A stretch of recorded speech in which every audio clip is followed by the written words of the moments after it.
Anestesia.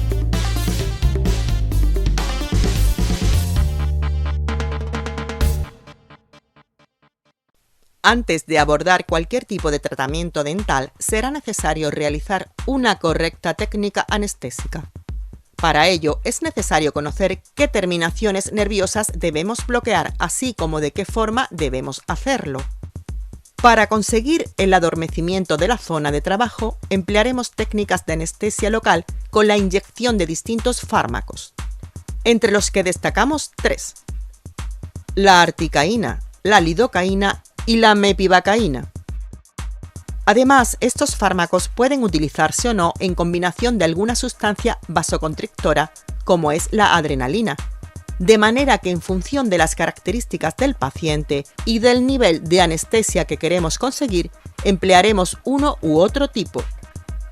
Por otro lado, también disponemos de distintos tamaños de agujas, más o menos largas, que nos facilitan la inyección del medicamento en zonas más o menos alejadas, empleando las largas para las anestesias tronculares del dentario inferior y el lingual y las cortas para las inyecciones infiltrativas.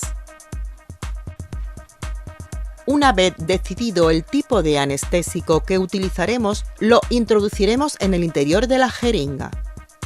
Para poder hacerlo, hay que traccionar de la parte posterior de la jeringa y esto nos permite conseguir el espacio suficiente para poder meter la ampolla en su sitio. Además, antes de adaptar la aguja, debemos fijar el tapón de goma que se encuentra en la parte posterior del carpule. Esta fijación se realizará gracias al sistema de doble arpón que se encuentra en el extremo superior del émbolo, mediante un movimiento de giro y empuje. Este paso es muy importante, ya que si no lo hacemos no se podrá realizar la técnica de aspiración que nos confirme la correcta posición del extremo de la aguja antes de inyectar el anestésico. Por otro lado, debemos hacerlo antes de poner la aguja, ya que si lo fijamos después, al presionar el émbolo, vaciaremos la ampolla antes de colocarla.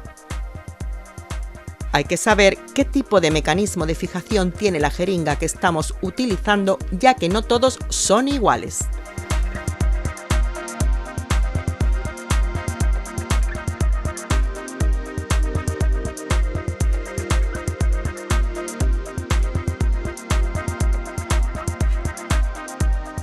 Después de colocar la anestesia, tanto la aguja como el carpulen deben ser desmontados de la jeringa. Primero taparemos la aguja con un tapón, la desenroscaremos de la jeringa, sacaremos la ampolla vacía del interior de la jeringa y lo tiraremos en un recipiente o depósito de materiales contaminados específico para ello. Dentario inferior y lingual. Con una aguja larga montada en la jeringa, le pediremos al paciente que abra la boca bastante. Introduciremos el dedo pulgar para apalpar la zona donde vamos a colocar la anestesia e identificaremos la posición y tamaño de la rama ascendente de la mandíbula, y en la zona más posterior, más o menos a la altura de la mitad de la uña, colocada sobre el plano de oclusión, observaremos una pequeña fosita de forma triangular que nos marcará la zona donde debemos hacer la punción. En algunos pacientes, esta fosa es difícil de distinguir. La aguja la introduciremos con un movimiento rápido, preferentemente acompañándolo de pequeños movimientos de masajeo con el dedo que tenemos dentro de la boca y siguiendo la dirección de los premolares del lado contralateral. Esta aguja debe introducirse hasta notar que contacta con el hueso, lo que representa toda la aguja larga salvo 1 a 1,5 centímetros.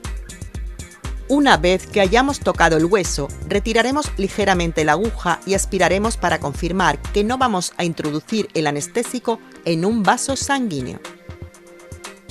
En este caso, procederemos a la inyección lenta del líquido. Si fuera necesario anestesiar específicamente el nervio lingual, a la mitad del carpulen, retiraremos la aguja unos centímetros y modificaremos la posición de la misma, llevándola desde los premolares contralaterales hacia los premolares de ese mismo lado. En esa nueva posición, volveremos a introducir la aguja de nuevo, aspiraremos e inyectaremos el anestésico restante. Dentario anterior, medio y posterior. En la arcada superior, la técnica que emplearemos será una infiltrativa terminal que, dependiendo del diente que queramos bloquear, la colocaremos en la zona más distal o más cercana a la línea media. Igual que antes, cargaremos la jeringa, pero esta vez colocaremos una aguja corta. En esta ocasión es recomendable que el paciente no abra la boca en exceso, ya que al tensar los labios nos impedirá el acceso a la zona del fondo del vestíbulo. Con 2 dedos o un espejo separaremos el labio hasta poder ver el fondo vestibular y en esa zona, siempre ligeramente por distal del diente que queremos anestesiar, con la aguja lo más paralela al eje axial de los dientes y con un movimiento rápido, clavaremos la aguja en la mucosa. Introduciremos ligeramente la aguja y aspiraremos para comprobar que no estamos en un vaso sanguíneo. A continuación, muy despacio, introduciremos la anestesia.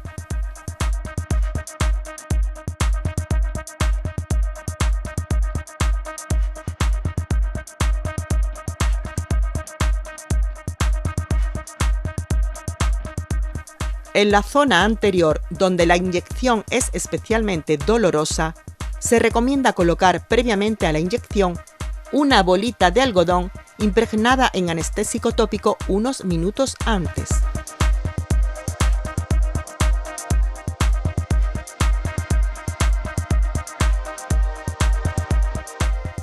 Pasado ese tiempo, la retiraremos y siguiendo los mismos pasos descritos antes, clavaremos la aguja en el fondo del vestíbulo con un movimiento rápido a la vez que masajearemos la zona con el dedo e inyectaremos el anestésico muy despacio, ya que lo doloroso es la entrada del líquido en los tejidos.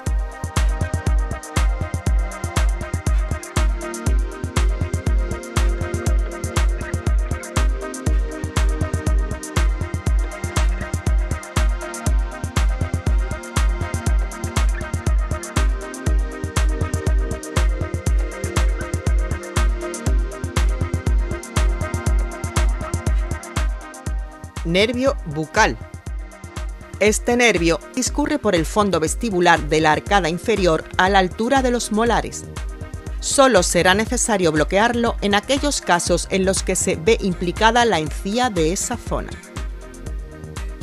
Para anestesiarlo seguiremos las mismas directrices que hemos descrito antes, ya que se trata de una anestesia infiltrativa, pero en vez de en la arcada superior, se hará en la inferior. Así, separaremos el labio y el carrillo para tener acceso visual, clavamos rápidamente la aguja en la zona determinada e inyectamos la anestesia después de haber comprobado que no estamos en un vaso sanguíneo. Palatino anterior y nasopalatino. Igual que ocurre con el nervio bucal, estos nervios solo los anestesiaremos en aquellos casos en los que se vea afectada la mucosa del paladar, ya que esta inyección es dolorosa por estar la mucosa muy adherida al hueso.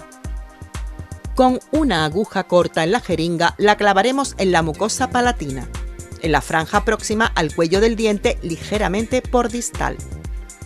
La inyección de anestesia en esta zona requiere de poca cantidad, solo unas gotas, y para reducir la percepción de dolor que el paciente tiene, se puede presionar una zona muy cercana al punto de la inyección. Podremos observar cómo a medida que inyectamos la anestesia, la mucosa se vuelve blanquecina, consecuencia de la isquemia que se produce.